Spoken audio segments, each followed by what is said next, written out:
The Last Dragon. The recycled air of Orbital Bazaar Station 9 burned Ren Kavazi's lungs as she pressed deeper into the shadows of the lower markets. The security alert she triggered in the upper levels still echoed in her mind, but something else had drawn her here, a faint, crystalline melody that seemed to call to her soul. At 36, Ren had survived the corporate wars and the Great Collapse. Her weathered face bore scars from a dozen conflicts, and her copper-brown hair was cropped short for practicality. She was a pilot without a cause, drifting between jobs and trying to stay ahead of her debts. The crowd around the auction platform buzzed with excitement. Ren pushed through unwashed bodies and the sharp smell of ozone from hidden weapons, following that strange, haunting sound that only she seemed to hear. "Next item requires special handling," announced the 7-foot Proximian auctioneer, his translator converting his native clicks into standard speech. "Recovered from the wreckage at Cassini Gap, authenticated Stellaris Draconum, juvenile." Ren's breath caught. A transparent containment cube sat on the platform, and inside, huddled in one corner, was a creature no larger than a house cat. Its amber gold scales caught the harsh station lights, and two delicate wings were folded tightly against its back. Around its neck, a razor corp suppression collar pulsed with blue energy. A star dragon. They were supposed to be extinct. The creature raised its head, revealing enormous copper eyes that seemed to look directly at Ren across the crowded chamber. The crystalline chiming in her mind intensified, and she realized it was coming from the dragon, not sound, but something deeper, a direct touch to her consciousness. "Bidding starts at 50,000 credits, the auctioneer declared. Ren watched the dragon flinch as the collar sent another pulse through its small body. The torn wing membranes, the missing scales, the network of scars, this wasn't just captivity, it was torture. Without thinking, Ren raised her identification chip. "I claim salvage rights by proximity." The chamber fell silent. The auctioneer's multiple eyes focused on her with suspicion, but Ren had gambled on an obscure law from the resource wars. She'd been betting her entire legal existence on a desperate lie, but somehow, the station's database confirmed her claim. Emergency beacon KV-937, registered to Kavazi, Renata. First response logged at Cassini Gap. The corporate representatives protested, but Ren pressed her advantage. The specimen is a living entity, covered under the Protected Species Registry. It's a cultural asset, not property. More lies, built on half-remembered regulations, but delivered with enough confidence to make them hesitate. However, the auctioneer said slowly, there is a standard transference fee. 20,000 credits. Ren's heart sank. She had maybe 6,000 to her name. "I invoke right of succession. The creature is sentient, I claim guardianship through demonstrated empathic connection." It was her final gamble, based on ancient colonial law that few remembered. "Demonstrate the connection," the auctioneer demanded. Ren approached the container, ignoring the warning hum of security drones. The dragon's eyes tracked her movement, and the crystalline sound in her mind shifted to something tentative, hopeful. "I hear you," she whispered. The dragon's wings unfurled slightly, revealing intricate symbols along the membranes, not random markings, but language. "The last fire keeper," Ren said aloud, somehow understanding the meaning without knowing how. "That's what your kind called themselves." The auctioneer stepped back, visibly disturbed. "Connection acknowledged. However, a cultural preservation bond is still required. 2,000 credits." Ren authorized the transfer of her life savings, 1,800 credits, with a promise for the rest. As the containment field deactivated, she reached for the suppression collar. The moment her fingers touched the metal, blue-white energy arced between them, and the dragon's mental voice exploded in her consciousness, not chimes now, but a roar of accumulated pain and fear. The collar cracked and fell away. The dragon trembled, then cautiously extended its neck toward Ren's outstretched hand. The touch of scales against her palm sent warmth through her entire body. "Transaction complete," the auctioneer announced. "Cultural asset registered to Kavazi, Renata." As the crowd dispersed, Ren found herself alone on the platform with a creature that shouldn't exist, with no plan beyond the impulse that had driven her to act. The dragon climbed onto her forearm, weighing surprisingly little, its hollow bones adapted for low gravity. "What am I supposed to do with you now?" she murmured. The crystalline chiming returned, softer now, almost like laughter. "The bond." Ren's quarters aboard the Tide Runner were barely large enough for one person, let alone a human and a mythical creature. The dragon perched on her narrow bunk, watching intently as she rummaged through storage compartments for something it might eat. "I don't even know what you need," she muttered, producing a protein ration and purified water. The creature, she'd started calling it Ember after it had somehow communicated approval of the name, sniffed delicately at the water before drinking. Its movements were graceful despite obvious injuries, and Ren found herself studying the intricate patterns along its wing membranes. "Can you understand me?" she asked, feeling slightly ridiculous. Ember tilted its head and nodded deliberately. The simple gesture hit Ren harder than she'd expected. She'd rescued an intelligent being, not just an animal. The crystalline presence in her mind had settled into a gentle background hum, occasionally spiking with curiosity or apprehension. It was like having a second set of emotions running parallel to her own, and the intimacy of it was both comforting and overwhelming. "We can't stay here," Ren said, studying her navigation charts. "The corporations will challenge my claim, and station security is already looking for my ID chip." Ember climbed onto the console with surprising precision, placing one small foot on a specific set of coordinates. The fringe colonies, Helix Outpost, specifically. An independent settlement on the edge of pirate territory. "You're sure about this?" Ren asked. Another deliberate nod, accompanied by a pulse of certainty through their mental link. As the Tide Runner disengaged from the station, Ren kept watching the security feeds. No pursuit yet, but it wouldn't last. She plotted an evasive course through the asteroid belt, then prepared for the jump to tachyonic space. "Hold on," she warned Ember. "First jump is always rough." The dragon wrapped its tail around a support strut, wings partially unfurled for balance. When the jump drive engaged, compressing reality around them for an instant before releasing it, Ember made a sound that might have been delight rather than distress. During the 3-day journey to Helix, Ren began to understand the depth of what she'd gotten herself into. Ember wasn't just intelligent, it was ancient in ways that defied its small, juvenile form. Through their growing mental connection, she caught glimpses of memories that stretched back centuries, of star dragons soaring through solar winds and nesting in the hearts of nebulae. The species hadn't just been driven extinct by corporate mining operations. They had been systematically hunted, captured, and experimented upon. Their unique ability to exist partially outside normal space made them invaluable for tachyonic research, and their natural empathy made them perfect subjects for consciousness transfer experiments. Ember was the last. Not just the last juvenile, but the last of its entire species. The weight of that knowledge pressed against Ren's mind like a physical thing. "I'm sorry," she whispered one night as they drifted through the void between stars. "I'm sorry your people are gone." The dragon's response wasn't words but emotion, grief so profound it made Ren's chest ache, but also something else. Hope.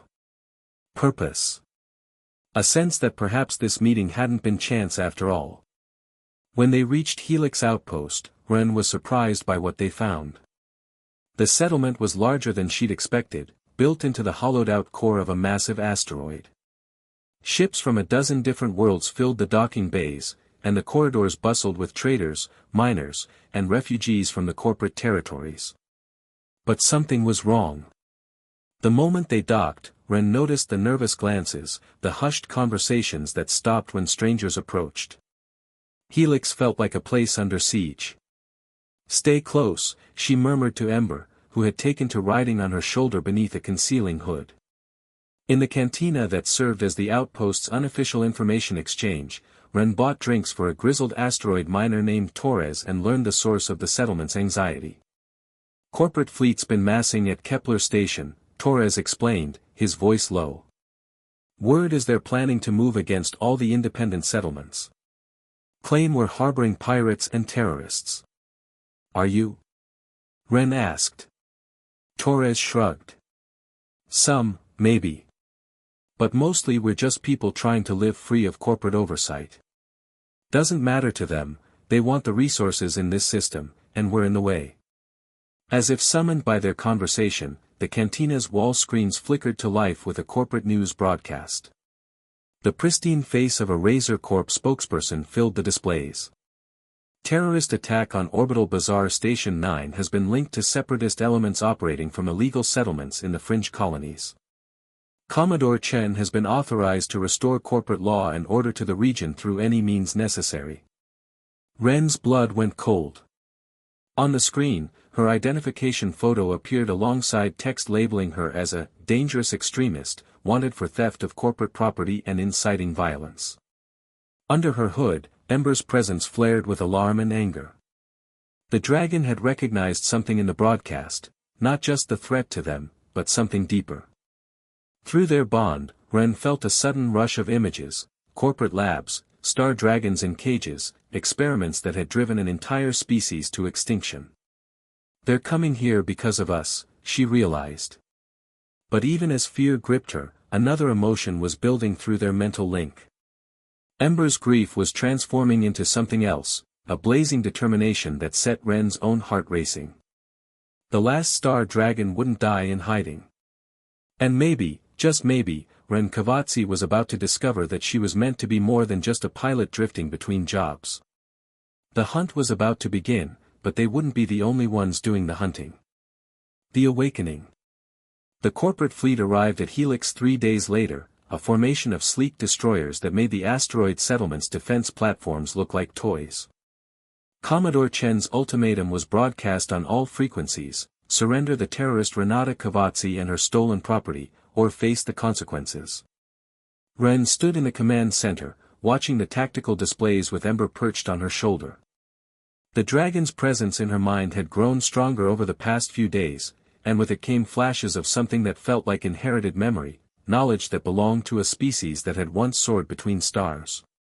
36 hours, said Commander Vasquez, Helix's security chief. That's how long our shields will hold against a sustained bombardment. After that. She shrugged grimly. I won't let them destroy your home because of me, Ren said. There has to be another way. Through their bond, she felt Ember's agreement, but also something else, a growing sense of anticipation, as if the dragon had been waiting for this moment. That night, unable to sleep, Ren walked the empty corridors of the outpost. Ember glided beside her, no longer hiding beneath a hood. Word of the star dragon had spread through the settlement, and instead of fear or greed, Ren had seen wonder in people's eyes. Many of the colonists were refugees from corporate oppression themselves. They understood what Ember represented. Your people, Ren said softly. They weren't just victims, were they? The corporations didn't hunt star dragons just for experiments. Images flowed through their mental link, memories that weren't Ember's own, but somehow preserved in the species' collective consciousness. Star dragons had been more than just beautiful creatures existing between dimensions. They had been guardians, protectors of smaller species throughout the galaxy. Their empathic abilities had made them natural peacemakers, and their partial existence outside normal space had given them power that threatened corporate control. They were afraid of you, Ren realized. Your people could have stopped the corporate wars before they started. Ember's response carried grief, but also something else, a sense of destiny that made Ren's pulse quicken. The attack came at dawn. Corporate fighters screamed through Helix's defense grid, targeting the docking bays and power generators. The settlement's guns returned fire, but they were hopelessly outmatched. In the command center, Commander Vasquez coordinated the defense while evacuation sirens wailed through the corridors. They're not trying to destroy us outright, she reported. They want us to surrender. They want Ember alive, Ren said, understanding the corporate strategy. The last star dragon is too valuable to risk in a bombardment. That's when it happened. As explosions rocked the asteroid and people screamed in the corridors, something awakened in the bond between Ren and Ember. The dragon's consciousness suddenly blazed in her mind, not just the gentle presence she'd grown accustomed to, but something vast and ancient and impossibly powerful. Ember took flight, its wings catching currents of air that shouldn't have existed in the recycled atmosphere of the command center. But the dragon wasn't just flying through normal space anymore. Ren could see it, somehow, existing simultaneously in multiple dimensions, its true form extending far beyond its small physical body. And through their bond, she felt it pulling at her consciousness, offering her something that no human had ever experienced. What? She began, but then Ember's mind touched hers fully, and suddenly Ren was flying too. Not her body, that remained standing in the command center, eyes wide with shock. But her consciousness soared alongside Ember through spaces that existed between the fabric of reality. She saw the corporate fleet as patterns of energy and intention, saw the fear and greed that motivated their actions, and for the first time in her life, she understood what the star dragons had really been. They were bridges between dimensions, between minds, between the possible and the actual. And they were offering her the chance to become something more than human. Yes, she whispered, and felt Ember's joy blaze through their connection. The change was instantaneous and overwhelming. Ren's awareness expanded beyond the confines of her physical form, touching the minds of everyone in the outpost, then reaching further to encompass the crews of the corporate ships. She felt their confusion and fear as their instruments began registering impossible readings, as space itself seemed to bend around helix. Through the command center's viewports, the corporate fleet wavered like a mirage. For a moment, they seemed to exist in multiple locations at once, their formations breaking apart as pilots struggled with navigation systems that no longer made sense. "What's happening?" Commander Vasquez asked, her voice barely audible over the strange harmonics that filled the air. Ren tried to answer, but her voice came out layered with overtones that resonated in frequencies beyond human hearing.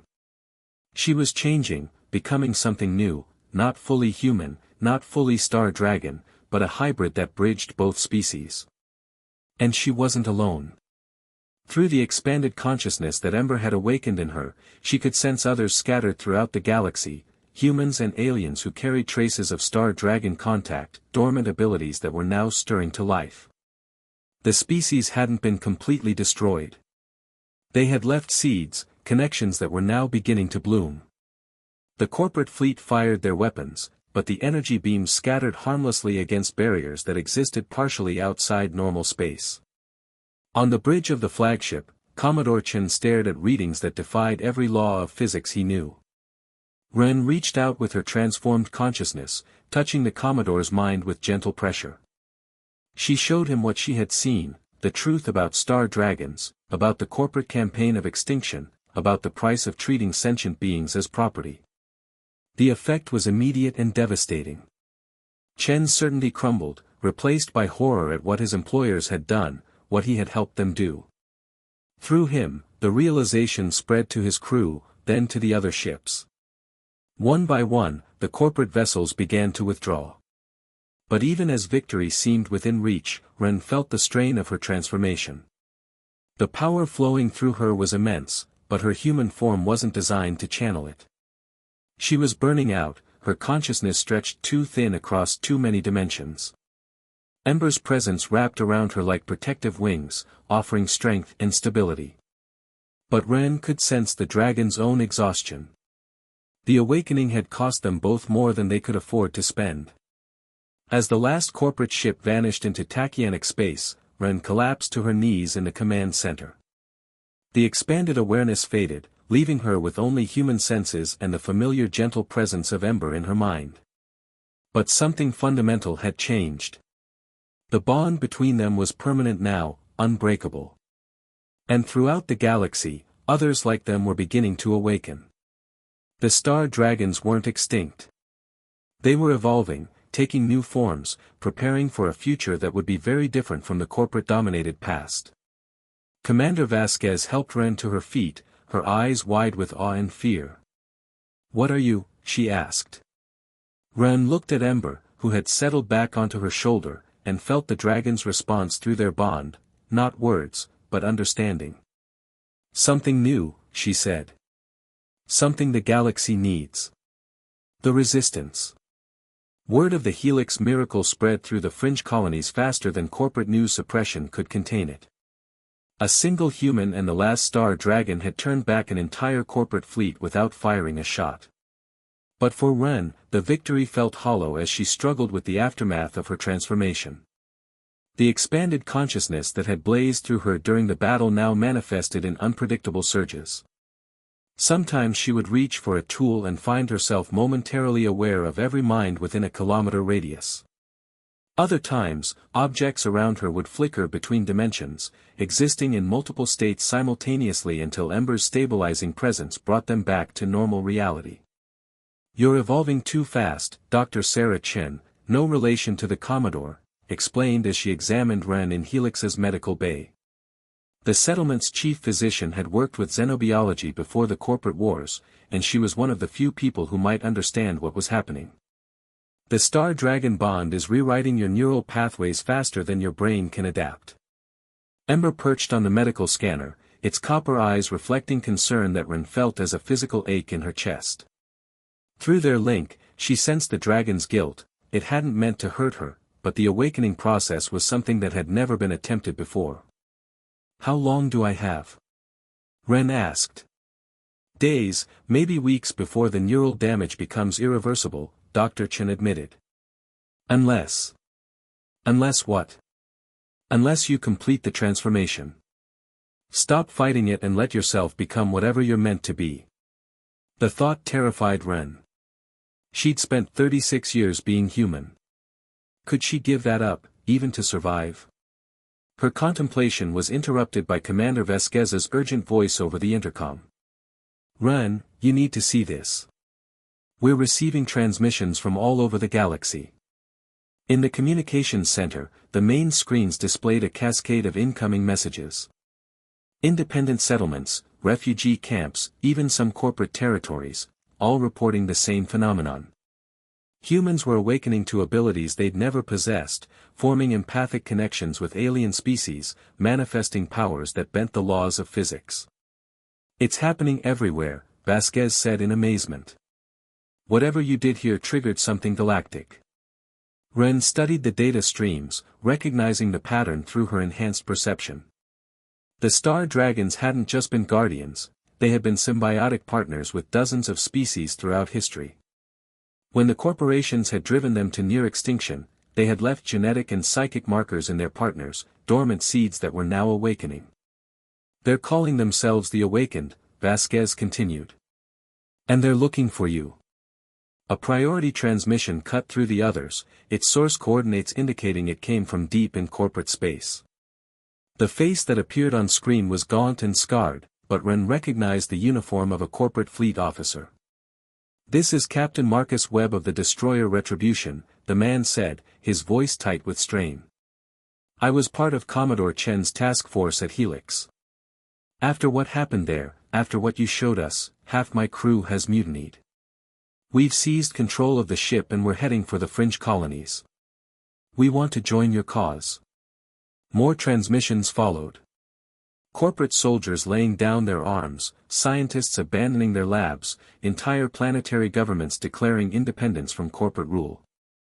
The awakening was spreading like wildfire, and at its center was a single human woman and the last star dragon. But the corporations weren't going to surrender their power without a fight.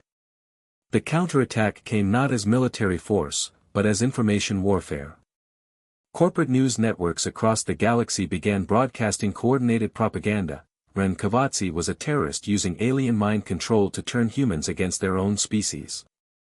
The Star Dragon was a dangerous parasite that would destroy human civilization if not stopped. More dangerously, they began targeting the Awakened directly. Corporate death squads hunted down anyone manifesting new abilities, capturing some for experimentation and killing others as examples. The message was clear: embrace the awakening and die. "We can't fight them conventionally," Commander Vasquez said during a strategy meeting in Helix's command center. The asteroid base had become the unofficial capital of the growing resistance movement, with ships arriving daily carrying refugees and volunteers. "They have too many resources, too much firepower. We don't need to fight their way," Ren replied, feeling Ember's agreement through their bond. The dragon had grown stronger over the past weeks, its juvenile features maturing into something more regal and powerful. Their connection had stabilized too, the chaotic surges of expanded consciousness settling into a controllable flow. Through that connection, she could sense the other awakened across the galaxy, thousands of them now, maybe tens of thousands. Each one was a node in a growing network of consciousness that transcended species and space. We fight by becoming what they can't control, she continued. We show the galaxy that there's another way to live. The plan that emerged was audacious in its simplicity. Instead of military resistance, they would create sanctuary worlds, planets where humans and aliens could live freely, protected by the growing network of awakened consciousness. The corporate fleets could destroy ships and stations, but they couldn't touch minds that existed partially outside normal space. The first sanctuary world was established at Kepler Prime, a garden planet that had been abandoned during the corporate wars. Ren and Ember led the colonization mission personally, their combined consciousness reaching out to guide the ecosystem's recovery and establish the psychic barriers that would protect the settlement. It was during the blessing ceremony for the new colony that Ren finally understood what she was becoming. As hundreds of humans and aliens linked their consciousness through the awakened network, she felt their collective hope and determination flowing through her. She wasn't just evolving beyond humanity, she was becoming a bridge between all sentient species, a living symbol of what the galaxy could become. The transformation was no longer something to fear, but something to embrace. Word of the sanctuary world spread despite corporate censorship. Refugees arrived by the thousands, then tens of thousands. Some were human, others were alien species that had suffered under corporate rule. All were welcomed into the growing community of the awakened. The corporations responded with increasingly desperate measures. They deployed planet-killer weapons against empty worlds where sanctuaries were rumored to be located. They offered massive bounties for Ren's capture. They even began experimenting with their own artificial awakening programs, trying to create synthetic versions of the Star-Dragon bond. But for every action they took, the resistance grew stronger. Corporate employees defected in increasing numbers. Entire star systems declared independence. The rigid hierarchy that had controlled the galaxy for centuries was beginning to crumble. It all came to a head 6 months after the Helix miracle, when the corporate alliance assembled the largest military force in galactic history, over 1,000 ships, carrying weapons capable of sterilizing entire worlds. Their target, Kepler Prime and the heart of the awakened resistance. Standing on the observation deck of Helix Station, watching the approaching fleet through sensors that existed partially outside normal space, Ren felt the weight of an entire galaxy's future resting on her shoulders. "Ready?" she asked Ember, who had grown to the size of a large bird, its scales now shimmering with patterns that seemed to contain entire star systems. The dragon's response was wordless but complete: total trust, absolute commitment, love that transcended species barriers. As the corporate fleet entered weapons range, Ren closed her eyes and opened her mind to the full network of awakened consciousness. Across the galaxy, thousands of voices joined with hers, their combined will reaching across space and time to reshape reality itself. The final battle was about to begin. The new galaxy. The corporate armada emerged from tachyonic space like a plague of metal locusts, their weapons already charging for the bombardment that would end the awakened resistance once and for all. Admiral Harrison, commander of the corporate alliance forces, had been given simple orders: destroy Kepler Prime and everyone on it, no matter the cost. But as his sensors swept the system, they found something impossible. Where Kepler Prime should have been, space itself seemed to shimmer and bend, reality becoming fluid around the sanctuary world. On the planet's surface, Ren stood in the center of New Haven City, her consciousness expanded to encompass the entire awakened network. Through thousands of linked minds across the galaxy, she felt the approaching fleet like a storm front of violence and hatred. Ember perched on her shoulder, no longer the frightened juvenile she'd rescued from the auction. The dragon had grown magnificent, its wingspan now reaching 6 feet when fully extended, scales rippling with colors that existed beyond the normal spectrum. But more than its physical growth, Ember had evolved into something unprecedented, the first star dragon to bond completely with another species, creating a hybrid consciousness that bridged multiple dimensions. "They're here," Ren said, her voice carrying harmonics that resonated through both normal space and the realm between realities where star dragons had once soared. Around her, the colonists of Kepler Prime looked up at the sky with expressions of determined calm. They were no longer just human refugees or alien outcasts. The awakening had changed them all, connecting them to something greater than individual survival. Admiral Harrison gave the order to fire. 1,000 ships unleashed hell itself, plasma cannons, particle beams, gravitational disruptors, weapons that could crack planets and boil away atmospheres. The barrage should have reduced Kepler Prime to cosmic dust in seconds. Instead, the weapons simply stopped working. Not blocked, not deflected, they fired, but the destructive energy was absorbed into folds in spacetime that shouldn't have existed. The awakened network had learned to manipulate reality itself, turning the corporate fleet's greatest strength into irrelevant noise. Through her expanded consciousness, Ren reached out to touch Admiral Harrison's mind. She didn't force her way in, that would have been the corporate way, the way of dominance and control. Instead, she offered him a choice: see the truth, or remain blind to it. The Admiral's resistance crumbled the moment he glimpsed what the awakened were really fighting for. Through Ren's consciousness, he saw the galaxy as it could be, worlds where different species cooperated instead of competing, where technology served life instead of profit, where the strong protected the weak instead of exploiting them. He saw the star dragons as they had really been, not just beautiful creatures, but living embodiments of harmony between species. And he saw what they were becoming now, reborn through their bonds with humans and other species into something even greater. "Stand down," Admiral Harrison whispered, his order transmitted across the fleet's communication network. But not all of his captains were willing to listen. The corporate conditioning ran deep, and the prospect of losing their power terrified them more than any weapon. Captain Morse of the dreadnought Dominion broke formation, charging his ship's quantum torpedoes for a direct assault on Kepler Prime. "The Admiral's been compromised," he broadcast to the fleet. "I'm taking command. All ships, resume bombardment." Some obeyed, their weapons lighting up space with streams of destruction that bent and twisted around the awakened world without effect. But others hesitated, their crews beginning to question orders they had followed without thought for decades. That hesitation was all the opening the awakened network needed. Across the galaxy, on every world where the consciousness bridge had taken root, people reached out with their expanded awareness. Not to attack or control, but to offer the same choice Ren had given Admiral Harrison: see the truth, or remain blind. The effect cascaded through the corporate fleet like wildfire. Ship after ship went dark as crews discovered what their employers had hidden from them: the genocide of the star dragons, the systematic oppression of entire species, the transformation of the galaxy into a machine designed to feed corporate greed. Captain Morse found himself alone, his dreadnought the only ship still firing on the awakened world. In desperation, he armed his ship's antimatter warheads, enough destructive power to vaporize everything within a light-year radius. "If I can't have this galaxy," he snarled, "no one will." That's when Ember fully revealed what the star dragons had become. The dragon launched itself from Ren's shoulder, its form expanding as it flew not just through normal space but through the dimensions that existed between realities. To the sensors of the corporate fleet, it appeared as if space itself was taking the shape of an enormous star dragon, its wings stretching across astronomical distances.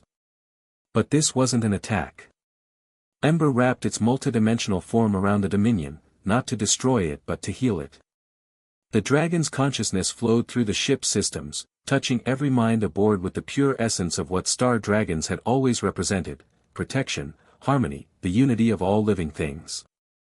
Captain Morse screamed as his hatred and fear dissolved, replaced by understanding of what he had almost done. The antimatter warheads powered down, their destructive potential redirected into energy that fed the ship's life support systems. Around the fleet, a profound silence settled as thousands of corporate soldiers and officers grappled with the collapse of everything they had believed. Some wept, others laughed, but all of them understood that the galaxy had fundamentally changed. Ren felt their transformation through the awakened network, not forced conversion, but genuine enlightenment. These people would return to their worlds carrying the seeds of awakening, spreading the consciousness bridge to every corner of corporate space. "Admiral Harrison," she said, her voice reaching him across the void through their newly formed mental link. "Your people are welcome to join us, or to return home and help others awaken. The choice is yours." The Admiral's response came thick with emotion. "What you've shown us, what we've done, how can we make amends?" "By building something better," Ren replied. "By ensuring this never happens again." Over the following months, the transformation of galactic civilization accelerated beyond anything anyone had imagined. The corporate alliance collapsed not through military defeat but through mass awakening, as their own employees and citizens embraced the consciousness bridge and began working to dismantle the systems of oppression from within. The sanctuary worlds multiplied, becoming centers of learning and cooperation where humans and aliens worked together to heal the damage of centuries of corporate exploitation. Star dragons began to appear on other worlds, not physically, but as manifestations of the awakened consciousness, living symbols of the harmony between species. Ren found herself at the center of it all, no longer just a pilot struggling to survive but something unprecedented in galactic history, a bridge between human and star dragon consciousness, a living embodiment of what cooperation between species could achieve. Standing in the crystal gardens of New Haven City 1 year after the final battle, she watched human children playing alongside young aliens, their laughter creating harmonics that seemed to make the very air shimmer with possibility. Ember had grown magnificent, now the size of a small spacecraft when fully manifested, its scales containing patterns that told the story of every species the star dragons had ever touched. But it was still the same creature she had rescued from that auction, still carried the same gentle presence in her mind. "No more last of your kind," she said, reaching out to stroke the dragon's neck. Through their bond, she felt Ember's response, joy so profound it brought tears to her eyes, and something else.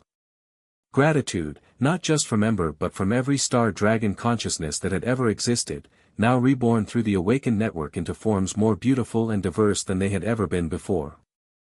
The corporation still existed in some sectors, still tried to maintain their old ways of control and exploitation.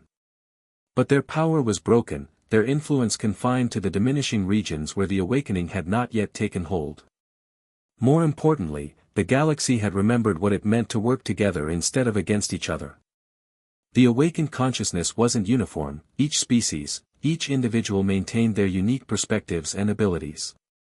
But they were connected by something deeper than politics or economics, the understanding that all life was precious, all consciousness valuable, all beings worthy of protection and respect. As the twin suns of Kepler Prime set over New Haven City, painting the sky in shades of amber and gold that matched Ember's scales, Ren felt a profound sense of completion. She had started this journey as a desperate pilot trying to survive another day.